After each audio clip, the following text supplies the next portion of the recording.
அஸ்ஸலாமு அலைக்கும் வரஹ்மத்துல்லாஹி வபரகாத்து. அன்பார்ந்த OH இஸ்லாம் சேனல் நேயர்களே, எல்லாம் வல்ல ஏக இறைவனுடைய அன்பும் அருளும் நம் அனைவர் மீதும் என்றும் நிலவட்டும்.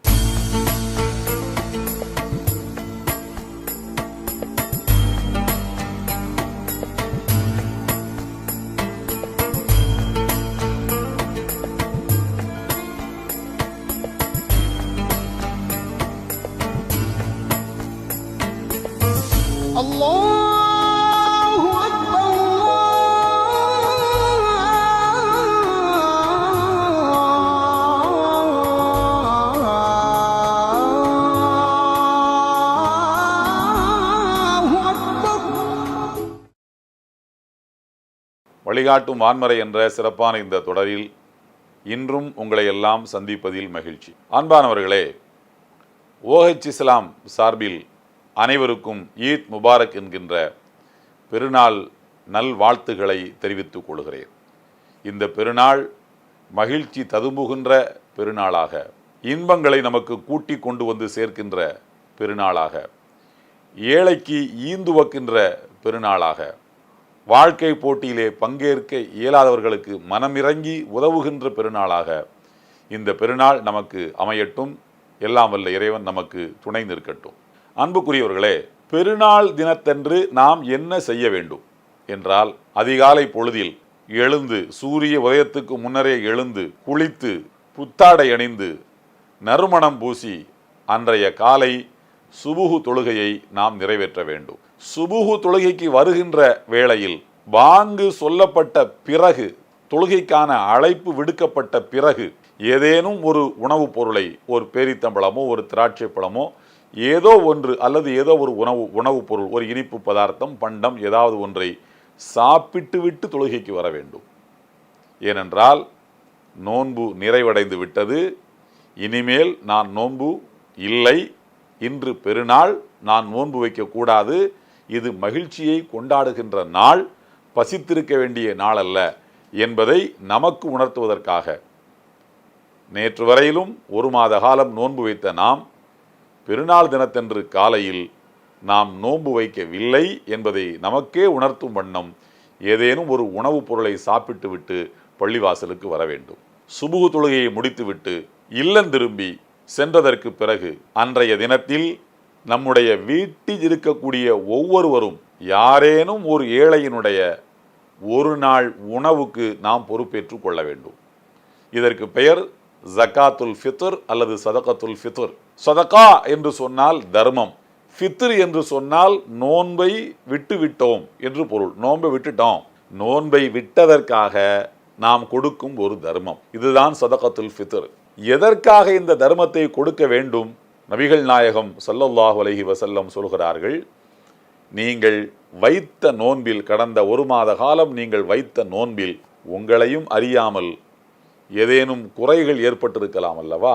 இறைவன் உங்கள் மீது எரிச்சல் படக்கூடிய அளவுக்கு ஏதேனும் சின்ன சின்ன பிழைகள் உங்களிடத்தில் நடந்திருக்கலாம் அல்லவா? நோன்பினுடைய மாண்பை, மகத்துவத்தை, அதனுடைய கீர்த்தியை, பெருமையை குலைக்கக்கூடிய, சிதைக்கக்கூடிய வகையில் உங்களிடமிருந்து ஏதேனும் சின்ன சின்ன அனர்த்தமான செயல்கள் வெளிப்பட்டிருக்கலாம் அல்லவா? அல்லது ஏதேனும் ஆபாச சொற்கள் உங்கள் நாவிலிருந்து துள்ளி எழுந்து வெளியிலே வந்திருக்கலாம் அல்லவா? நாமும் மனிதன் தானே.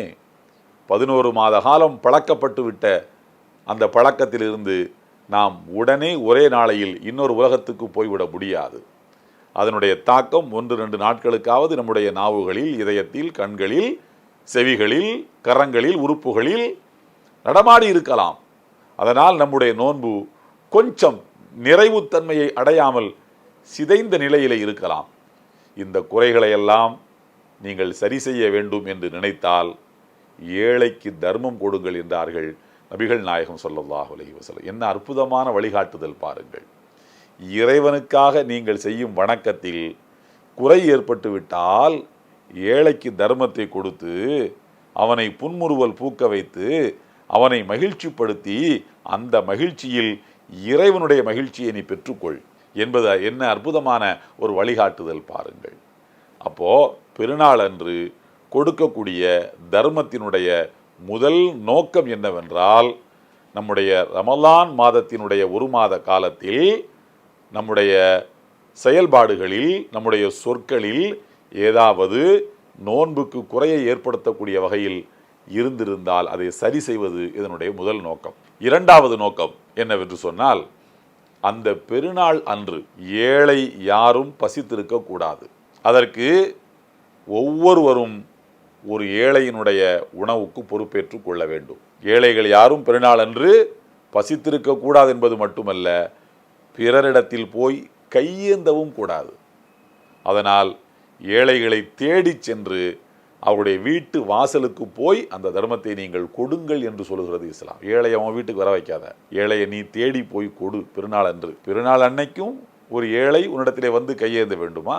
நீ போய் அவனுக்கு கொடு என்று சொல்லுகிற மார்க்கம். ஒரு நாள் உணவுக்கு பொறுப்பேற்க வேண்டும் என்றால், ஒவ்வொருவரும் பொறுப்பேற்க வேண்டும் என்றால் அது என்ன கணக்கு? அன்றைய தினத்தில் பெருநாள் தினத்தன்று சூரிய உதயத்துக்கு முன்னர் ஒரு குழந்தை பிறந்திருந்தால் அந்த குழந்தையின் சார்பிலும் அந்த தந்தை ஒரு ஏழையின் உணவுக்கு பொறுப்பேற்க வேண்டும். ஒரு வீட்டிலே கணவன் மனைவி 2 பிள்ளைகள் இருக்கிறார்கள். 3வது ஒரு குழந்தை கருவிலே இருக்கிறது. பெருநாள் தினத்தன்று சூரிய உதயத்துக்கு பிறகு அந்த குழந்தை பிறந்தால் அந்த குழந்தையின் சார்பில் தர்மம் கொடுக்க வேண்டியது கட்டாயம் இல்லை. கொடுக்கலாம், கட்டாயம் இல்லை. சூரிய உதயத்துக்கு முன்னரே அந்த குழந்தை பிறந்திருந்தால், அதாவது பெருநாள் அடையும் போது அந்த குழந்தை பூமிக்கு மேலே ஒரு ஜீவனா இருக்குது என்று இருந்தால், அந்த குழந்தையின் சார்பிலும் அந்த குடும்பத்தின் தலைவன் தன் மனைவி தன் சார்பில் தனக்கு வளர்ந்திருக்கக்கூடிய 3 குழந்தைகள் சார்பாக ஏழைகளுக்கு தர்மம் கொடுக்க வேண்டும். இது பெருநாள் தினத்தன்று கட்டாயம். வாய்ப்பு வசதி இருக்கக்கூடியவர்களுக்கு. கொடுக்க இயலாதவர்களுக்கு என்ன செய்ய வேண்டும்? அவர்கள் அந்த தர்மத்தை வாங்கலாம். வாங்கிறதுக்கு எனக்கு கூச்சமாக இருக்குது, கொடுக்கறதுக்கும் வசதி இல்லை, அப்போ சும்மா இருந்துருங்க. நல்ல சொற்களை பேசுங்கள், இறைவனை போற்றி புகழுங்கள், இறைவனை பெருமைப்படுத்துங்கள் பெருநாள் அன்று. சரி, எவ்வளவு கொடுக்க வேண்டும் என்றால், ஹனஃபி மதுஹபு சார்ந்த அறிஞர் பெருமக்கள் கூறுகிறார்கள், ஒவ்வொரு மனிதனும் ஒவ்வொரு உயிரும் அன்றைய தினத்தில் 1 கிலோ 633 கிராம் 1 கிலோ 633 கிராம் தானியம், அந்த ஊரில் என்ன சாப்பிடுவாங்க, அரிசினா அரிசி, கோதுமைனா கோதுமை, அதை ஒரு ஏழையை கூப்பிட்டு கொடுத்து விட வேண்டும். அல்லது அதனுடைய விலையாக 90 ரூபாய், 100 ரூபாய் நீங்கள் ரவுண்டாகவும் கொடுக்கலாம், 90 ரூபாய் ஆக குறைந்தது, அதுக்கு கீழே கொடுக்க முடியாது, 90 ரூபாய் ஒரு ஏழைக்கு நீங்கள் கொடுக்க வேண்டும். தமிழ்நாடு ஜமாத்துல் உலமா சபை இந்த அறிவிப்பை வெளியிட்டிருக்கிறது. 100 ரூபாய் ரவுண்டாக கொடுக்கணும் என்று இருந்தால் தாராளமாக கொடுக்கலாம், நல்லது தான் அது. ஷாஃபி மதுஹபை அறிஞர் பெருமக்கள் கூறுகிறார்கள், ஒவ்வொரு முஸ்லீமும் அவர் நோன்பு ரமலானில் வச்சிருக்கிறாரு வைக்கலை, அதெல்லாம் பேச்சில்லை. சில பேர் நோன்பு ரமலானில் நோன்பு வைக்காமல் இருப்பாங்க. ஏன்னா சுகக்குறைவு காரணம், மருத்துவர் சொல்லியிருப்பார் நோன்புலாம் வைக்கிறது உங்கள் உயிருக்கு ஆபத்து, வைக்காதீங்கன்னு சொல்லியிருப்பார். அந்த மாதிரி ஆட்களாக இருந்தாலும் பரவாயில்ல. அவர் நோன்பு வைக்கிறங்கிறதெல்லாம் பிரச்சனை இல்லை. பெருநாளை வந்தடைந்து விட்டால் அவர் உயிரோடு இருக்கிறார் பூமிக்கு மேலே அப்படின்னு சொன்னால், அவர் பெருநாள் தினத்தன்று ஷாஃபி மதுஹபின் கணக்குப்படி 2 கிலோ 400 கிராம் 2 கிலோ 400 கிராம் தானியமாக அவர் ஒரு ஏழைக்கு கொடுக்க வேண்டும். பெருநாள் தினத்தன்று சூரிய உதயத்துக்கு பிறகு ஒரு மனிதர் இறந்திருந்தால் அவர் பெருநாள் தோன்றும் போது உயிரோட தான் இருந்திருக்கிறார், எனவே அவர் சார்பிலும் கொடுக்க வேண்டும். சூரிய உதயத்துக்கு முன்னாடியே இறந்து போயிருந்தார்னா அவர் சார்பாக கொடுக்க வேண்டியதில்லை. இவ்வளவு துல்லியமாக கணக்கு சொல்லப்பட்டிருக்கிறது. பெருநாள் அன்றைக்கு நீங்கள் இந்த பூமிக்கு மேலே இருந்தீங்கன்னா, பிறருக்கு கொடுக்கக்கூடிய அளவுக்கு 100 ரூபாய் உங்கள் பாக்கெட்டில் இருந்துச்சுன்னா அதை நீங்கள் ஒரு ஏழைக்கு கொடுத்து பெருநாள் தர்மத்தை நிறைவேற்றி கொள்ளுங்கள். நபிகள் நாயகம் ஸல்லல்லாஹு அலைஹி வஸல்லம் அவர்கள் மக்களிடத்தில் இருந்து பெருநாளைக்கு சில பல நாட்களுக்கு முன்னரே தானியங்களை கலெக்ட் பண்ண ஆரம்பிச்சிருவாங்க. ரசூலுல்லாஹி ஸல்லல்லாஹு அலைஹி வஸல்லம் வந்து தானியங்களை மக்கள் கொட்டி கொடுப்பார்கள். மலை குவியல் போல குவிந்து கிடக்கும். பெருநாளைக்கு முதல் நாள் அல்லது பெருநாள் காலை சுபு தொழுகையை முடித்த பிறகு ஏழைகளை வரவைத்து அள்ளி அள்ளி கொடுப்பார்கள். நன்றாக புசியுங்கள், சாப்பிடுங்கள், மகிழ்ச்சியாக இருங்கள். அடுத்து பெருநாள் தினத்தன்று செய்ய வேண்டிய அடுத்த வேலை என்னவென்று சொன்னால், அதிகமாக தக்பீர் சொல்வது. அல்லாஹு அக்பர், அல்லாஹு அக்பர், லா இலாஹ இல்லல்லாஹு, அல்லாஹு அக்பர், அல்லாஹு அக்பர், வலில்லாஹில் ஹம்த். இது தக்பீர், அல்லாஹ்வை பெருமைப்படுத்துவது. எல்லாம் வல்ல இறைவன் கூறுகிறான், வலி துகப்பீருல்லாஹ அலாமா ஹதாக்கும், நான் உங்களுக்கு நேர்வழியை காட்டியதற்காக என்னை பெருமைப்படுத்தக்கூடிய வகையில் தக்பீர் சொல்ல வேண்டும் என்று எல்லாம் வல்ல இறைவன் கட்டளையிடுகிறான். இந்த தக்பீரை பெருநாள் பிறை தென்பட்ட நிமிடத்தில் இருந்து பெருநாள் தொழுகை முடிவடையிலும் வரையிலும் அதிகமாக சொல்லிக்கொண்டே இருக்க வேண்டும். இது பெருநாள் தினத்தன்று நாம் கடைபிடிக்க வேண்டிய ஒழுக்கம். இந்த ஒழுக்கத்தை கடைபிடித்து மகிழ்ச்சியாக சந்தோஷமாக நம்முடைய ஆரவாரமாக நம்முடைய பெருநாளை நாம் கொண்டாட வேண்டும். எல்லாம் வல்ல இறைவன் நம் அனைவருக்கும் துணை நிற்பானாக. OH இஸ்லாம் சார்பில் அனைவருக்கும் மீண்டும் என்னுடைய ஈத் முபாரக் என்கின்ற பெருநாள் நல்வாழ்த்துக்களை தெரிவித்துக் கொள்கிறேன். எல்லாம் வல்ல ஏக இறைவனின் அன்பும் அருளும் நம் அனைவர் மீதும் என்றும் நிலவட்டும்.